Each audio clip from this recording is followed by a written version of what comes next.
better, but we had steroids, and so a lot of guys, were taking them, and same thing in the wrestling industry. A lot of people were doing the roids, and it just, it's proven not to be healthy. But I think you guys were doing steroids in a more controlled way. I don't know, because I don't see, you can't look the way that a pro wrestler taking a ton of cycles looks. You can't look like that and play ball. They're not running, they're not throwing, they're not, like, your arms wouldn't be able to even do the mechanics that would need to be done to play a proper game. Where some of the guys in wrestling are just like, what do you, they're just mutating. Like, I don't even know what that is like, but so I think you guys at least did it a little. The guys that were doing roids, we were running, a lot. Exactly. Yeah. That's the difference. But yeah, there was like I said, and then, the pain pills and the administration of that. I mean, that was crazy too. I mean, you had pretty much whatever you wanted. And I mean, I think I got shot up, 16 weeks in a row on my shoulder one year, that really hurts. And so, and then, you're not meant to, my body wasn't meant to bench press 415 pounds. I mean, I'm not built for that. I mean, like when I came out of high school, I think I was bench pressing like 155 pounds. And then, I get to college and, we're working out, and then you do that first set of roids, and then you get to 350, and, and it becomes addictive. You start seeing those gains. And you see them quickly. I mean, you take that first pop of roids, and within 4 or 5 weeks, you've gained 50 pounds on your bench, and then that just feeds you. You want another 20 pounds and another 20 pounds. And so, but anyhow, those crazy times back in the, the 80s, not only disco, there's some crazy stuff going on. When did you start your first company? When you're done with I was going to say wrestling, when you're done with football? Just tell me a little bit about, like, walk us back. You're 30 years old to now. Like, what's going on? I had the good fortune. I got to work with 4 billionaires. Okay. I spent some time with Lamar Hunt. I got to work. How does this happen, Jim Bob? Like, Lamar owned the Chiefs. Okay. And so I got to work with Lamar, and I got to work with my friend Phil Mann, who was really my mentor. Phil's now our strategic implementation officer for us. And then I got to work for Mac Pogue, and I got to work for a couple guys in real estate that were billionaires in Chicago. And so I got to see a lot of how they did things, and we retained some of that. They did a lot of things right. And so when I left the real estate community in Chicago, and I got into the cycles for real estate were long. I mean, we'd work on a deal for, 18, 24 months or longer. And so I got into the packaging world, and it became a little bit crazy because I could do deals like in a day. I was doing deals in a day, and I liked that action. And so I got into that. I couldn't even spell packaging when I got into the business. And then, we took that entrepreneurial start, and then we developed into, our company was the Sustainable Packaging Company of the Year for a couple of years in a row. We're one of the largest large format packaging companies in America. And so, we took that. Then I got into the food ingredients business because I was selling packaging, and everybody who used packaging was also using ingredients. And then, we did that. Then we got into warehouse and transportation. And then, I took a jump on a couple wild things that didn't have synergies. We have a gaming company called Wanna.com, which is a gambling, sports betting site. And we launched that in Brazil. To try to, out of the $1 trillion that's gamed and gambled on sports, 600 billion is in soccer. And so we went down to Brazil to capture that market. And we're just probably in a couple months, we're bringing Wanna.com to the United States in a daily sports fantasy deal. And then we did Wanna, and then we launched El Bandido.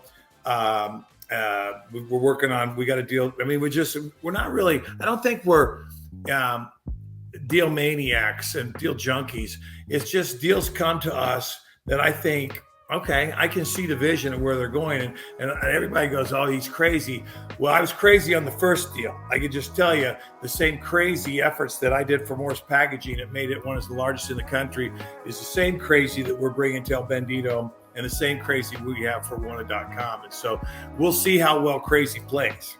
Please, please, when that is back, when that's in the States, please come on the show again just for that, just to promote that. Like that's up our alley of listening to sponsors. It's going to be cool. It's a daily sports fantasy. It gives players the opportunity to play for $2 and build parlays to win. You could win up to $2 million. Dude, that's like our bread and butter. That's all all the guys listening do. No, that's all they do is that stuff. So they would absolutely love that. Wow. Yeah. So fast forward to a deal with Jelly. That's pretty cool. This is a cool story. And so we were flying. Jelly Roll came into Bloomington, Illinois. Yep. And he did tailgates and tall boys. And so we got him tequila, and that was a year ago. We got him some tequila and a nice swag. Our swag's pretty cool, and hats and stuff. And he goes out on stage, he was in the green room, and he goes out on stage, and Jelly could use some expletives very creatively. Yep. And he goes out there and goes, hey, you blankety blank mofo, expletive. He goes, that's the best blankety blank tequila. And that kind of started our love affair. And then he blew his set up. I mean, he killed it. And he was just getting hot. And so, Jelly's had some issues. He's got, two ex-felonies and so forth for drugs and, armed assault and stuff like that. And so I'm flying through Nashville, and we stop, and I'm going to go make a call. And I'm in one of our jets, and I stop there, and Jelly's in the FBO lobby. And I walk up to him and go, hey, Jelly, I don't know if you remember. I go, I'm Jim Bob with El Bandido back at Bloomington. He goes, hell, man, I remember you. And so he was waiting on Kid Rock's jet to go take him to a concert. And it wasn't showing up. I go, well, hell, Jelly, you can jump on jet with me and we'll take you. I don't have crap going on. Come on. And he looks at me and goes, like, okay, this isn't like an Uber, Jim Bob. You're just going to let me take your jet. I go, come on, let's go. Well, about that time, Kid Rock's jet pulls up. And so, but about 2 months later, his team reached out to me, and John Manelli is Jelly's agent and his big time agent with the record labels. And John was Jay-Z's agent for 17 years. So you can imagine what kind of, that had to be crazy times. I mean, with Jay-Z. And so anyhow, John comes on board. I fly him up from Nashville, all of them up here. And then to do a concert, another Tailgates and Tall Boys for this year. And then I take John out to my farm with the whole team and with the CMS guys down in Nashville too. And we, with John, and we hammered out a deal that for us to do the sponsorship. And then, not everybody wants to sponsor, a guy with Jelly's past, but I can tell you what happened. I'm watching a YouTube deal, and Craig Morgan was one of my favorite country music artists. And he wrote a song and played a song called Almost Home. Yep. And it always reminded me of when I grew up, and my parents got killed when I was a young kid, and I was orphaned off to my aunt and uncle. And the song really resonated with me. And Craig Morgan used to say that. And the first time I heard it, I almost cried. Him and Jelly sang it on the Grand Ole Opry. And so I've got people that work in our organization who were with the CIA. Okay. So if I want to vet somebody, I can vet them very, very well. And my team is going, Jim Bob, why are you doing this deal with Jelly? You don't know. And I think, here's what you need to know. Jelly Roll played on the Grand Ole Opry with Craig Morgan. I can tell you the Grand Ole Opry doesn't let any shits play on that stage. I'm just telling you, you're not a jerk off. Okay. If you're playing on the Grand Ole Opry, your redemption's there and complete. And with Craig Morgan signing off on you, that's complete. And so I knew that he was a good dude. I knew he was a Bandido. And when we did El Bandido Yankee, the kind of the whole concept was, everybody's got a little bit of Bandit in it. We all got a little bit of Bandit, but it's kind of that ornery Bandit, but it's just good times. And Jelly now is all about just having good times, bringing people together and bringing hearts together. And that's kind of what our brand resonated. I thought he was the perfect Bandido. And we were the first corporate sponsors to do it. We jumped on. He got really big. People thought, wow, you're a genius. I go, no. I mean, there wasn't any genius to it. It was just a good feeling about meeting an individual and seeing through, all the stuff, And I'm really happy for Jelly. He's killing it. I mean, he's going to be making so much money in the next couple of years. I mean, he'll probably forget about us. Oh God, don't ever say that. He's a really decent guy. He runs with a lot of the same. I have a photography studio here in town also, so I get a chance to shoot a lot of these. I haven't shot Jelly, but there's a lot of other country stars like that. And I tell you what, he's really a good guy. We went to Oklahoma City, Tuesday for his concert. And I got to tell you, I don't know how he does it, man, is that I've seen him now multiple times, and every time it's different. And the energy is, he just got great energy. It's unbelievable. People love his transparency. He's all American guy, not even American, just worldwide. Like that guy. It's like a religious cult. It's like a religious cult. I mean, I'm at Indianapolis for the Indianapolis 500, and we're there with the Andretti family, and we're getting ready to do some deals with those guys. And I'm walking down pit row, and me and my buddy Dane and Drew Patey with Safety Clean, who's like the mayor of all the racetracks, and I mentioned Jelly Roll, and there are 4 Army dudes. Every one of them had post-traumatic stress syndrome. They turn around and go, Jelly Roll. They stopped us, and because they heard us talking about him, and it just flipped me out that he resonated with those guys that much. I was really taken back by that one. That was an interesting experience. These guys all talked about their stories with post-traumatic stress and how Jelly had really helped them on the turn and recovery, because they were all, they all got into drugs, and Jelly was part of their, recovery. I thought that was cool as hell. Very, very cool. And you are not, genius is a good word, brilliant. That's just a really great partnership that I couldn't think of a better person for you to have locked arms with. Like, he's absolutely awesome on that. Great Bandido. K-State.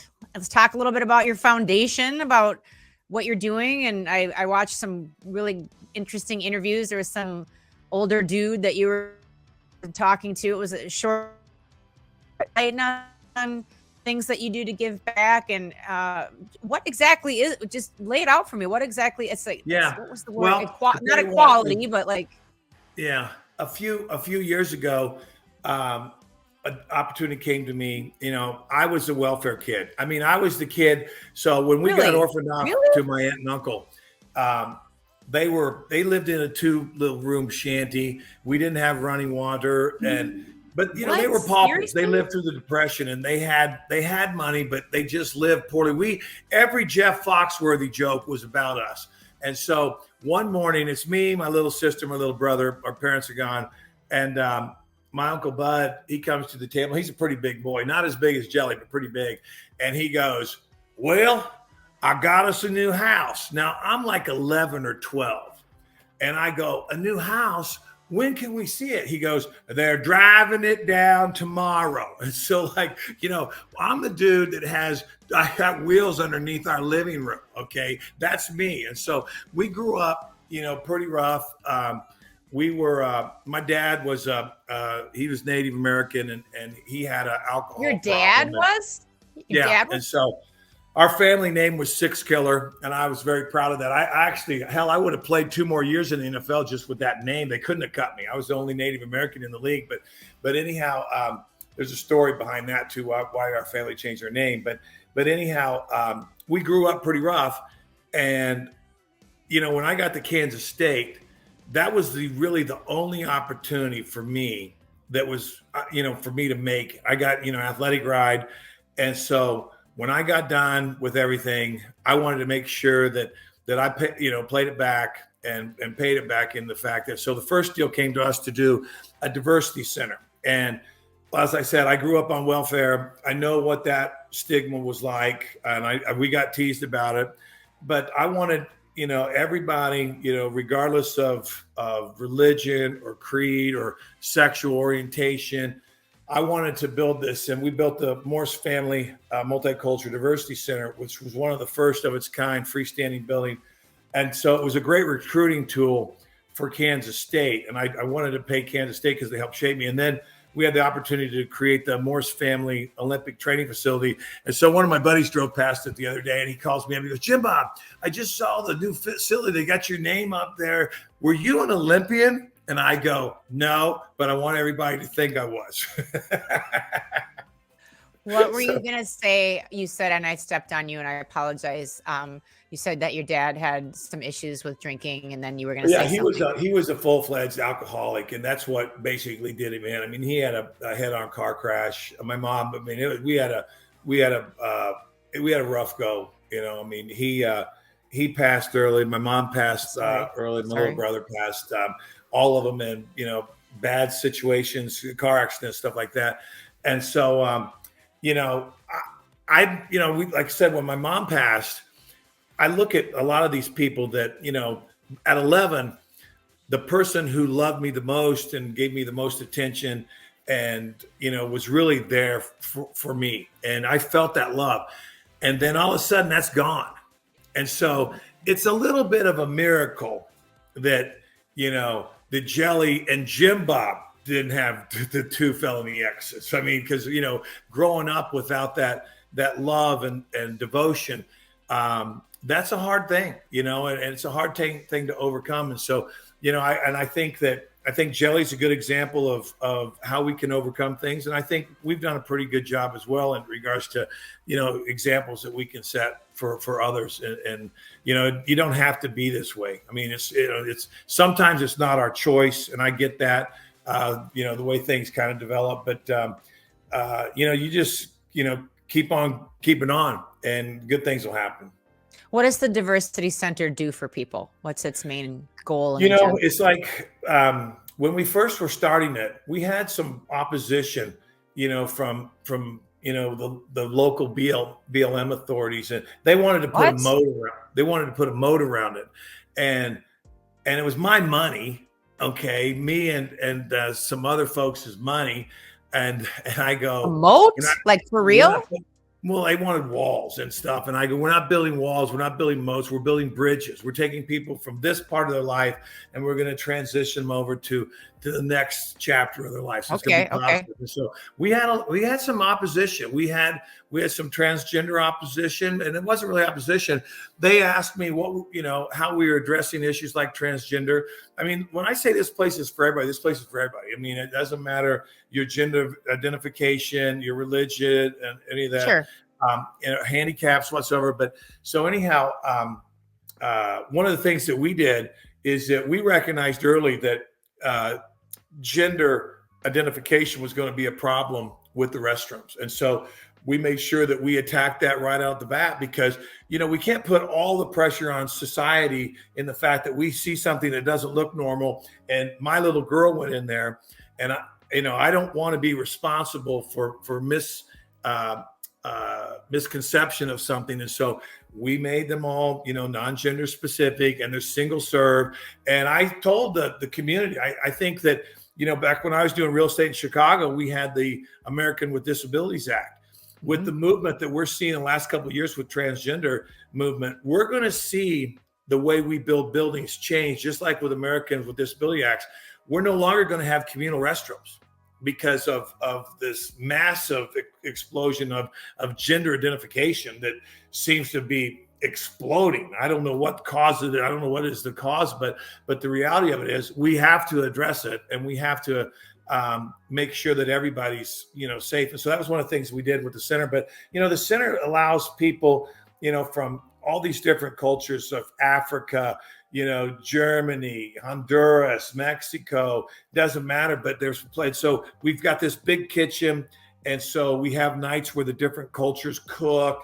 Cool. There's some music element there because you should see some of the cooking tools that are used in places like parts of Africa versus the cooking tools that we're accustomed to. I mean, and so it's very cool because some of the food that they prepare, they don't have the right cooking tools because we're not accustomed to some of those dishes. And so that was something we had to go out and, buy all that stuff for the kitchen. But the center's cool. The Olympic training facility, I was there just the other day for the opening. It's world-class. It's global. It's one of the top 3 in the world in regards to Olympic training facilities. And I was surprised at just how, if I would have had that when I was playing, I told somebody, I'd still probably be playing. That's not true at all. But the fact of it is, man, they really did a good job. I'm very proud of it. And like I said, it's all about, to me, recognize, where you came from. And then also, I think it's important. We all got to, pay it back, play it forward, that type of deal. How can we, respecting your time, we're over. So thank you for everything. How can we support you? What's coming up in the future? What can we have our audience do to help you? Have everybody go out there and buy about 150,000 cases of El Bandido. That'd be awesome. Fair enough. But no, really when the businesses, we're going to develop them. We work hard on the branding is that, with El Bandido, we're in NASCAR, we're in NHL, we're in NFL, we're in NHRA, we're in Indy. We're in all the racing elements, all the sports elements and so forth. We do, beach volleyball.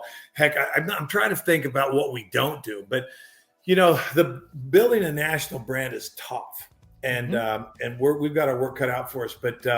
But we're starting to see, I think Jelly's moving the needle for us, and that's a good sponsorship. We're looking to do more with him. But I encourage people. We're coming to Nashville. We just opened up in Tennessee. When are you going to be here? When are you going to be here? We're going to be there. We're going to come see you about the first week of October, second week of October. And so we've got our distributor group there. Best Brands is going to be distributing for us. And I'm hoping we get in all the cool places. I know Chelly's good friends with Bobby Ritchie, the kid, and we hope to get in his places. And I want to meet Steve Smith. I want to meet my buddy Michael Kelly and Lucky Bastard and Whiskey River and all of them. I want to get in everywhere. I want to get them all of them. I want the Bandit in all the places there. So we're just opening up. We'll have our first shipment coming to Tennessee. We're doing Country Thunder at Bristol the first week of October, and so our first shipment arrives in Tennessee first week of October. So, and I'm coming down. We'll get together. We'll go have a toddy or something, and we'll get to visit. I mean it. I'd be honored to meet you. No, I would be honored. Yeah. No, but I'd like to promote what I'm doing, and on social, I've got a nice, healthy following with all the stuff that I'm doing, and I would really love that. So please let me know. Love to have you. Hey, you're going to get a special stuff here. You don't know it, but it's already been prepared. We're getting it already done for you. So you're going to get it in a day or so. So my whore shirt, working on it. Yeah. My whore. And for this whole crew that's helping you and everything. You're amazing. Well, I'm going to sign off right now. I'll talk to you for just a few minutes off air before you go. But I just wanted to thank you again. We thank you, Channel Attitude, all of Russo's brand army. This has been Goldy's Closet 238 with Jim Bob Morris. He's just, wow. There's so many things you can say about Jim Bob Morris, and also not a whore. But El Bandido, check it out. Check out the ticker on the bottom. He's got a great, great show. And what's the name of the station, once again, that your show is on? It's every Tuesday, right? We're doing every Sunday. We do Sunday? We do the pregame show and syndicated through WGN and iHeart and so forth. And I don't know, 16 stations. I can't name them all. But it's mostly. And here's the deal. I got to do the Bears, and it's a little tough when they're 0-2 and getting ready to go 0-3, and I have to try to be somewhat. And I'm a Packer, okay. The show is great. I've listened to 3 or 4. I listen. There's a couple other guys that are on there with you, or is it Dane? Which show am I listening to? I've listened to so many interviews with you. Yeah, I bring on Dane comes in, and then I've got Billy Moss is great. Yes. Billy Moss, who was the Fox News post, he was fantastic. Yes, great on the mic, really great. I feel like I'm just listening to an NFL game with his voice and his timbre. But I can't thank you enough for being on. I'm going to talk to you off air for just 1 second, but I want to thank everybody for tuning in on this Thursday. Whenever you're catching this podcast, I appreciate you. I always remind you to stay safe out there, but stay golden, stay free. You know what I'm saying? And then we clap at the end. Yay! That's it. Thanks. What is up, my golden peeps? Don't forget to join us for last week's episode, episode 1. And thanks for listening. Hey, stay golden.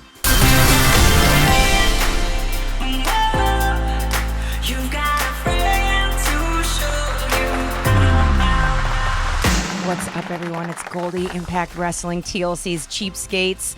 Ted Nugent's running wild from him somewhere in the woods. And maybe you've seen our band, Goldilocks Band. We're out there, we're on tour, but now we're connecting on Cameo. So I want to tell you that I'm here to be your humble servant, and that's whatever you need said for you, for a friend, a shout out, a golden shout out, you name it, here and on it. Now, just reminding you, keep it classy, keep it cool, and keep it above the belt. But I want to offer you something a little bit different. Just remember, if I'm not on the road and I've got access to these next beauties, we can always have